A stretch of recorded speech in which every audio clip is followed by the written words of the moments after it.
ఇంకోటి మాట్లాడినాడు లడ్డు గురించి, పవిత్రమైన లడ్డు గురించి. మిత్రులారా ఒకసారి అది కూడా నీకు వినిపిస్తాను. పవిత్రమైన లడ్డు గురించి ఏ విధంగా వారు మాట్లాడారో. ఏదో గుళ్ళో లడ్డు అంటాడు, ఇంకోటి అంటాడు, ఏదో గుళ్ళో లడ్డు అంటాడు, ఇంకోటి అంటాడు, గుళ్ళో లడ్డు అంటాడు, ఇంకోటి అంటాడు, ఏదో గుళ్ళో లడ్డు అంటాడు, ఇంకోటి అంటాడు. ఏదో గుడి కాదయ్యా, కలియుగ ప్రత్యక్ష దైవం వెంకటేశ్వర స్వామి గుడిది. వెంకటాద్రి సమస్థానం బ్రహ్మాండే నాస్తికించిన వెంకటేశ సమోదేవో నభూతో న భవిష్యతి అంటారు.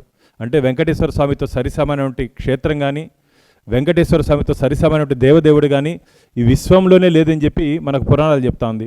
అలాంటి పుణ్యక్షేత్రంలో లడ్డులో నాణ్యత లేదని చెప్పి ఎంక్వైరీ చేస్తే ఏదో లడ్డు అంటావు. నీకు తెలుసా అసలు జగన్మోహన్ రెడ్డి గారు, కొండకొస్తున్నటువంటి భక్తులు స్వామివారి దర్శనం కాకపోయినప్పటికీ ఆ పవిత్రమైన లడ్డులో స్వామివారి ప్రతిరూపాన్ని చూసుకుంటాం. ఆ లడ్డు ఇంటికి తీసుకుపోయి ఆ లడ్డుని పూజ చేసిన తర్వాత వారితో పాటు చుట్టుపక్కల ఉన్న వారికి ప్రసాదంగా ఇస్తాం. ఆ ప్రసాదాన్ని కూడా అవహేళనగా మాట్లాడు. ఏదేదో లడ్డు అంట. వినాశకాలే విపరీత బుద్ధే, పోయే కాలం వచ్చినప్పుడు ఇట్లా మాట్లాడతారంటారు.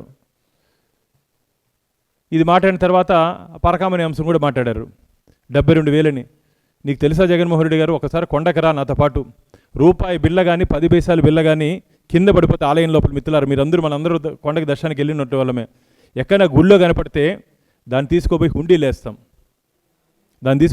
వేస్తాం. ఆ సాంప్రదాయము. ఎవరినా పక్కన పల్లెల్లో మనందరికీ తెలుసు, కొండకి పోతున్నామని చెప్తే కూలీ పని చేసుకునేటువంటి శ్రీవారి భక్తుడు కూడా తెల్లారి నుంచి సాయంత్రం వరకు పనిచేసేటువంటి కూలీ కూడా తన జోబీ నుంచి 10 రూపాయలు ఇచ్చి శ్రీవారి హుండీలు వేయండి అంటాడు. తన కష్టాన్ని, తన చెమటని కష్టానంగా మార్చినటువంటి కూలీ కానీ ఎవరైనా సరే 10 రూపాయలు శ్రీవారి హుండీలో ఇవ్వండి అంటారు. అలాంటి పవిత్రమైనటువంటి పరకామణిలో చోరీ చేస్తే ఆ చోరీని చేసినటువంటి రవికుమార్ని లోకాయుక్తల కాంప్రమైజ్ చేసింది, చెట్టు కింద పంచాయతీ చేసి హైకోర్టు కూడా ప్రశ్నించింది లోకాయుక్తలో ఏ విధంగా కాంప్రమైజ్ చేసుకుంటారని.